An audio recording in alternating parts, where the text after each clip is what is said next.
Dime una cosa, ¿cómo es este cuento de tener un tipo de cambio oficial, entre comillas, pero todo el sistema de negocio se basa en un mercado totalmente aparte, que triplica casi el tipo oficial que declara? Mira, eso es típico de los regímenes comunistas. En regímenes comunistas nunca hay devaluación.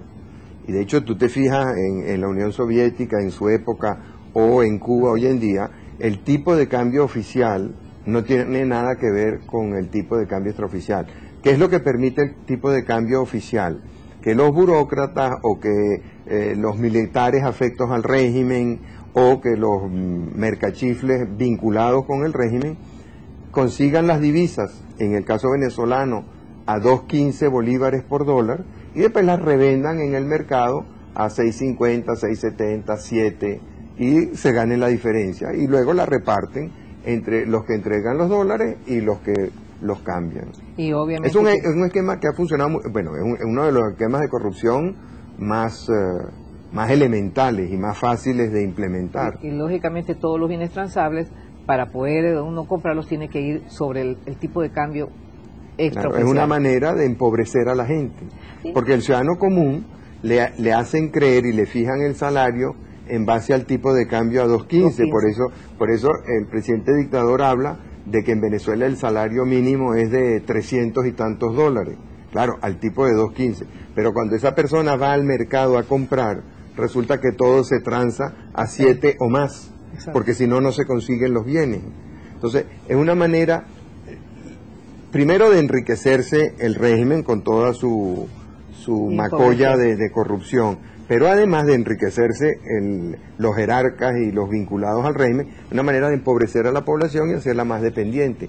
Esa población que le han hecho creer que tiene un salario de 300 dólares y después va a la calle y se encuentra con que esos 300 dólares no le rinden para nada porque el tipo de cambio es 3 veces más oneroso para ellos, él está pagando un impuesto adicional de inflación, de devaluación y de corrupción, y se está empobreciendo, y eso es lo que el régimen busca, como te decía hace un momento.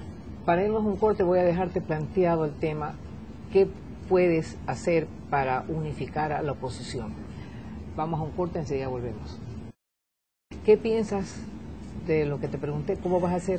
Mira, es una toma de, lo que hace falta es que la oposición tome conciencia de que este régimen del presidente dictador no va a entregar pacíficamente el poder, no va a celebrar elecciones limpias. El mejor ejemplo es que en el mes de agosto de este año 2009 correspondía hacer unas elecciones que no se hicieron. ¿Por qué? Porque el régimen sintió que podía perderla. En el año 2010 tocan otras elecciones, tampoco se harán si el régimen siente que puede perderla. Entonces la oposición tiene que tomar conciencia, uno, de que el régimen no va a entregar pacíficamente el poder, como lo ha demostrado en todas las elecciones que ha perdido. Dos, que el régimen no va a hacer elecciones limpias y que esa autoridad electoral que tenemos, que es parcializada, que es ineficiente, que es corrupta, que no es profesional, que no es imparcial, va a permanecer en el ejercicio de los cargos porque eso es lo que le conviene al gobierno. Entonces, la oposición tiene que tomar conciencia de que eso es lo que está pasando y tiene que establecer sus prioridades en base a esos dos hechos muy claros. El pensamiento de la semana dice así: cuando un pueblo tiene una mordaza que le impide expresarse, la opresión impide el desarrollo. ¿Qué opinas tú de esto? Mira, creo que es una muy buena reflexión. Ahora yo le agregaría algo. Cuando a un pueblo tú le pones una mordaza, empieza a buscar otras maneras de expresarse. Es como cuando a una herida tú la tapas con un adhesivo, pero no tomas medidas para parar la infección. Aunque la herida no se vea, la infección está trabajando debajo de ese adhesivo y se está empeorando. Eso es lo que está ocurriendo en Venezuela.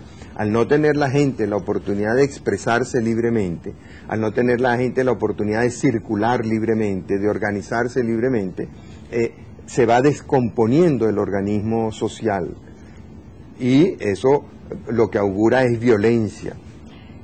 Hemos visto en este programa una expresión de lo que está pasando en otro país de América. Esto es una reflexión que los televidentes tienen que hacerse, porque definitivamente la falta de libre expresión lo que hace es ahogar al ciudadano.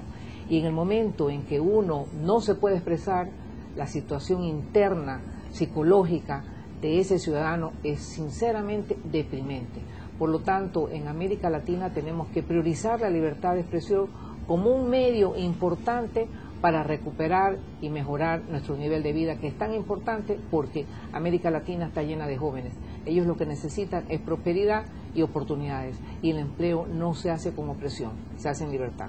Muchísimas gracias y los esperamos la próxima semana.